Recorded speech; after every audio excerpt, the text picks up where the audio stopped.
जय हिंद फ्रेंड्स इस समाज में हम जहाँ रहते हैं वहाँ पे महिलाओं को एक लता की तरह देखा जाता है। जैसे कि एक लता बिना किसी सहारे के ऊपर नहीं उठ सकती, बढ़ नहीं सकती, उसी तरह एक गलतफहमी है समाज में जनरली कि एक महिला जो है बिना पुरुष के इस समाज में अपना कोई स्थान नहीं बना पाती है, या फिर एक औरत है तो उसके साथ उसका वॉचमैन या उसके गार्ड के हिसाब से एक पुरुष चाहिए ही चाहिए। तो अब ज्यादा देर ना करते हुए टॉपिक पे आते हैं। आज का टॉपिक है a torch to herself by Raji Narasimha. तो चलिए शुरू करते हैं।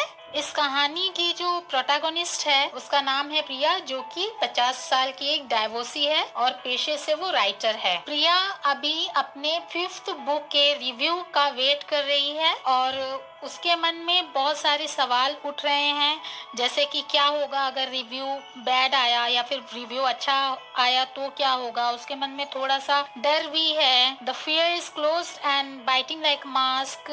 उसके बाद में फिर वो अपने अंतर द्वंद में ही लगी है। कभी सोचती है कि क्या मैं लिखना बंद कर दूंगी अगर रिव्यू खराब आया, और रिव्यू अच्छा आया तो मेरी लाइफ और भी अच्छी हो जाएगी। इस तरह की उधेड़-बुन में लगी है प्रिया। प्रिया की मदर प्रिया के राइटिंग वर्क को लेकर के हैप्पी नहीं है। उसका मानना है कि प्रिया को अपनी राइटिंग वर्क को एज अ प्रोफेशन ना लेकर एज अ हॉबी लेना चाहिए, क्योंकि इंडिया में एटलीस्ट कोई भी राइटर जो है वो संपन्न नहीं है।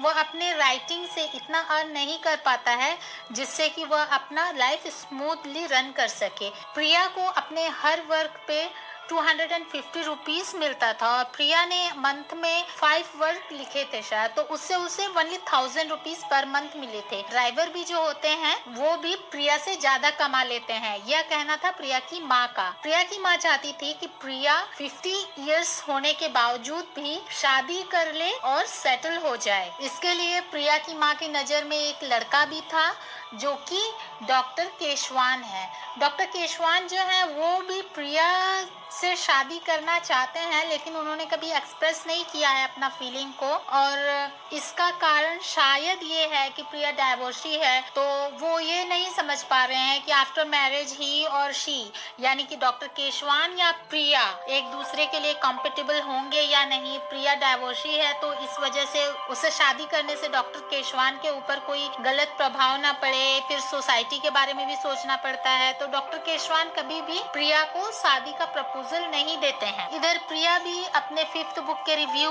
के बारे में सोच रही है, और फिर सोचते सोचते वह प्रिया हेराल्ड के मिस्टर जोशी को कॉल करती है और पूछती है कि उसका रिव्यू कब पब्लिश होगा। मिस्टर जोशी हल्का सा जवाब दे देते हैं, इट विल पब्लिश सून। फिर प्रिया अपनी अतीत की यादों में खो जाती है। जब वह डॉक्टर केशवान के पास पहली बार गई थी, प्रिया को कोई डिजीज हो गया था, तो वो गई थी डॉक्टर केशवान के पास और डॉक्टर केशवान ने उसे बटक्स में इंजेक्शन दिया था।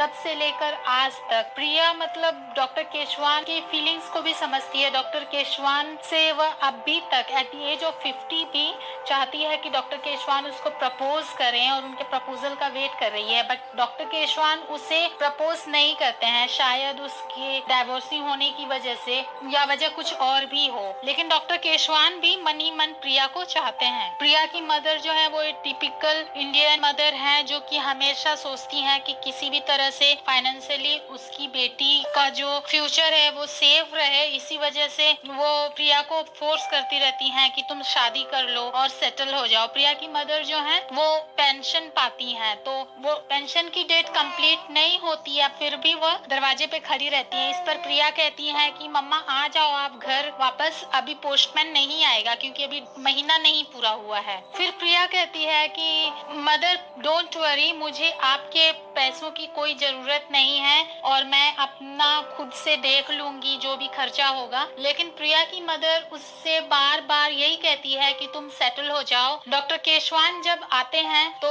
प्रिया की मदर जो है वो भी डॉक्टर केशवान से यही कहती हैं कि तुम इसे कुछ समझाओ कि राइटिंग में कुछ भी नहीं रखा है और तुम शादी होकर सेटल हो जाओगी तो खुश रहोगी। इस पर डॉक्टर केशवान जो है वो चुप रहते हैं, कुछ नहीं कहते हैं। और फिर डॉक्टर केशवान प्रिया से प्रिया की पहली जो भी बुक्स हैं वो पढ़ने के लिए मांगते हैं, जिन्हें प्रिया ने शुरू से डॉक्टर केशवान से छुपा रखा है। प्रिया जानती है कि प्रिया की जो बुक्स हैं वो डॉक्टर केशवान नहीं समझ पाएंगे, इसलिए प्रिया उनको देती नहीं है। फिर डॉक्टर केशवान के बहुत कहने पर प्रिया अपनी प्रीवियस बुक्स वगैरह देती हैं डॉक्टर केशवान को पढ़ने के लिए, और प्रिया के 5th एडिशन बुक का रिव्यू भी आ जाता है जो कि काफी पॉजिटिव था। प्रिया देखकर जिसे बहुत खुश हो जाती है, और फिर डॉक्टर केशवान भी देखते हैं तो उन्हें भी लगता है कि हाँ, प्रिया का भी कुछ फेम है और प्रिया की राइटिंग्स पसंद की जा रही हैं। इस पर डॉक्टर केशवान भी खुश होते हैं। अब प्रिया समझ चुकी है कि उसके जो बुक्स हैं, उसकी जो राइटिंग वर्क है, उसमें वह खुश रह लेगी और उसे किसी की जरूरत नहीं है। प्रिया अपने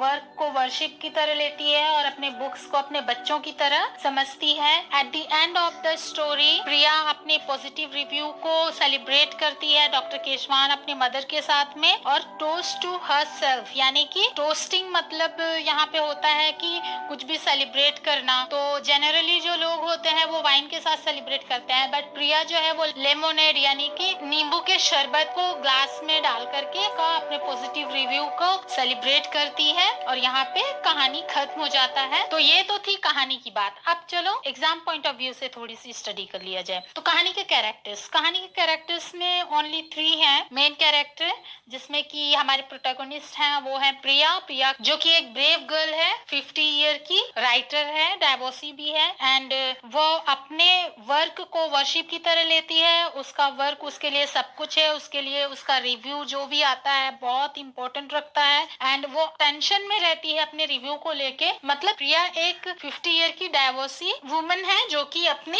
वर्क को लेकर बहुत ज्यादा सीरियस है। देन प्रिया की मदर जो कि एक टिपिकल इंडियन मॉम है, और जो समझती हैं कि लड़की की शादी हो जाए और वो सेटल हो जाए तो उसे सारी खुशी मिल सकती। थर्ड कैरेक्टर है डॉक्टर केशवान जो कि उधेड़ बुन में ही रह जाते हैं कि प्रिया को प्रपोज करें या ना करें, जबकि वो प्रिया को चाहते भी हैं लेकिन वो कभी उसे प्रपोज नहीं करते हैं। शायद वो समाज की चिंता में रहते हैं कि किस तरह एक डाइवोर्सी से शादी करूं ना करूं। ना नैरेटिव टेक्निक की बात करें तो यहाँ पे सिंपल, स्ट्रेट फॉरवर्ड और थर्ड पर्सन नैरेटिव यूज किया गया है। स्टोरी के टाइटल की बात करें तो टाइटल टोस्ट टू हरसेल्फ, मतलब लास्ट में प्रिया खुद के लिए लेमोनेड ड्रिंक बनाकर अपनी पॉजिटिव रिव्यू को सेलिब्रेट करती है। तो प्रिया टोस्ट टू हरसेल्फ करती है। अब कहानी की थीम की बात करें तो कहानी की थीम है status of a girl child in Indian family. दो प्रिया इज राइटर, वो अपने लिए कुछ ना कुछ करना चाहती है पर उसकी मदर उसे सपोर्ट नहीं करती है। प्रिया एक वुमन राइटर जो कि बहुत कुछ अपने लिए करना चाहती है, फिर भी उसकी माँ जो है उसको बस एक लिमिट में रखना चाहती है। उसकी माँ यही चाहती है कि जैसे तैसे उसकी शादी होके वो सेटल हो जाए। तो ये कहानी का थीम था। आई होप कि स्टोरी आपको पसंद आई होगी। अगर पसंद आई है तो प्लीज सब्सक्राइब माई चैनल।